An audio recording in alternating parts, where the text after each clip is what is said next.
just what we talk about the founding fathers. They realized the importance and the danger of that all this time back in history. And this is what brings us to what is right and what is wrong, in this transaction. How, you know, like we can do business in Islam. What is the permissible way to do business in Islam? So before I start with it, do you have any question, Ayman? So this is interesting. I didn't know about these facts that the founding fathers discouraged debt, and was it John Adams? John Adams. Who mentioned that a country can be conquered by acquiring debt. Mhm. And subhanAllah, I've heard that one of the biggest purchasers of real estate in this country is the Chinese government. They buy a lot of property that's on foreclosure and short sale and so forth. And we also borrow the most from the Chinese government, subhanAllah. So this is very insightful. But the point that's interesting here is that when it comes to financing a home in general in Islam, it is the darura, the necessity. And the founding fathers are saying I'd rather go to bed hungry than get extra debt. So one important aspect that we also want to make sure we understand, what does darura mean? In this country, a darura could be you have a family that cannot find a rental property that is large enough for them, that is safe and affordable. I was at the MJA conference earlier this month, and one of the scholars, Ma'in al-Qada, he mentioned in one of his slides that darura could be that I'm renting a property today. Let's say I'm paying $1,000 a month for an apartment, but it's increasing every year. Yep. And it will get to a point where I will no longer be able to afford it, and it could be of a difficulty for that person. So he qualified that as a darura. Another example could be where it's a family of 6 and they need at least 3 rooms, Space. a bigger space to be following the guidelines of the county or whatever, and fire restrictions and so forth. So as we think through these things, that's the difference between darura and which is necessity, and just the likes, buying a big house just because you like to have a bigger house. That's right. That's a very good point. And add to that also why you cannot own a house and build equity. So inshallah in the future, this money you are paying for rent is not wasted. You can use this money, so inshallah in the future, your family can live on this house after the payment will be over and you finish the whole payment.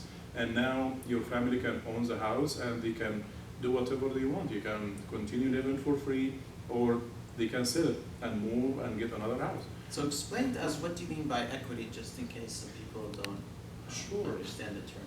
Sure, it's a very common sense. When you buy the house and you make payment every month, which I will explain how that payment will consist of as a mortgage company. You are paying part of it as a principal. So you are almost buying the house for the term of the contract. So every time you are making payment, you are buying more on the house. And that will be the equity. And this equity will increase over time. And until the end of the contract, you own the whole house. So from 20% to 30 to 40, all the way to 100%. So by this way, you are building equity. It's considered like ownership on the house. So you can use that in the future if you want, for example, to apply for any assistance like cash out. We do cash out in guidance. If there is any medical bill, for example, you want to use this cash out to use for, you can use even for your business. So as long you live in the house and you gain more equity in the house, you can use that cash out for anything you want. So that's another good point.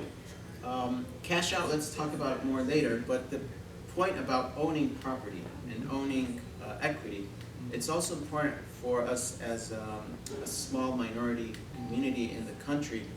We see a lot of, especially sisters, who at some point in their life might become homeless or they're divorced and they cannot afford rent, and now there's no house to stay.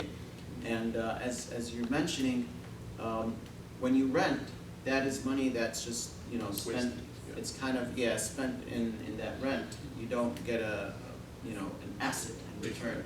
So part of also thinking about financing a property in the Islamic, you know, proper way is to acquire as a community assets that could also be leveraged to provide us more stability, you know, in our homes.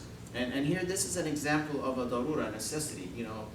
What's the least of two harms? A sister with 3 kids, you know, sleeping in a shelter or in a masjid, or, you know, between homes, or having a decent place where it's financed Islamically, you know, inshallah. Yeah, the next point I can talk about is what is permissible in Islam. We do have 3 transactions. Like the first one is loan without profit. Like if I am in need for money and someone can just lend me that money, and he can return me this money, like, or I can return him this money back with no extra, and that would be like halal loan, you know, Islamic way. And also it can be without accepting the payment back. Like someone will say, you know what, I lend you the money when you need them, and I consider charity, you know, you are free to go.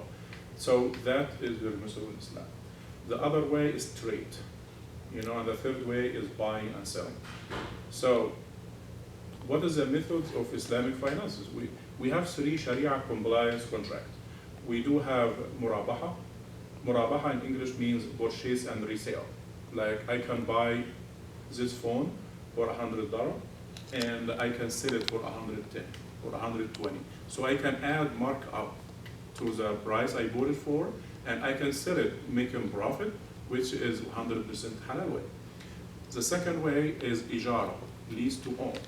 I can buy this phone for $100 and I can sell it for someone in a year, and every month he will pay me like $10. So by the end of the year, he paid me 120.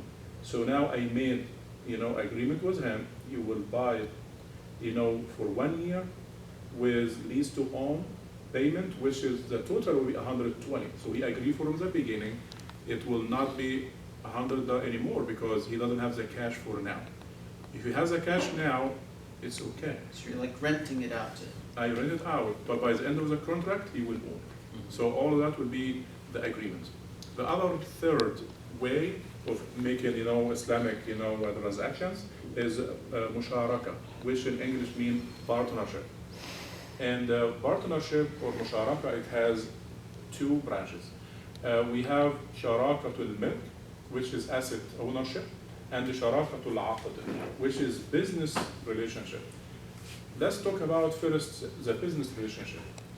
If 2 partners, they need to start business, then they will come up with money and the business plan, and now they will share the business together. It can be any percentage. They can make it 50-50, they can make it 60-40%, but from the beginning they agree and they have a contract that the expenses and the profit will be shared between them on that percent. The same way, even the gain or the loss. So it's a partnership with a certain ratio that they agree on. Exactly, and as the time goes by, whatever profit they got, whatever loss they got, it will be the same percent, which is in Islam is halal.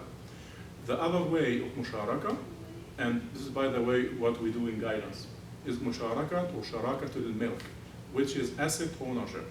And that way, if there is 2 partners, one he want to buy a house, in our case, and the other one, he has no interest, but he has the money. So he can help the first one buying the house, and after that, they will have a contract between them that the one who got the house, he can pay for the one he lends the money, the portion he owns the house. Let's say if he paid already 200, like 20%, and the other one, he funded him with the 80%, so they can get the house together. So the one who got the house, who has to make payment back to him, which is one part of it